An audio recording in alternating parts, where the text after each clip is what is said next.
Finalmente, depois de muito trabalho, chegamos ao local desejado. Vamos pro fogo aí, Daniel.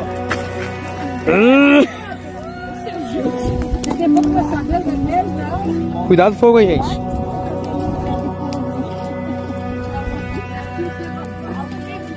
Liga tua máscara. Agora é hora de acender aquela fogueira, se aquecer no frio e, é claro, aproveitar a vista lá de cima.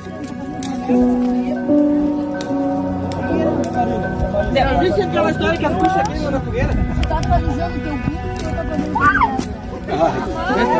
melhor, vai. Eu não fiz isso, você sujou.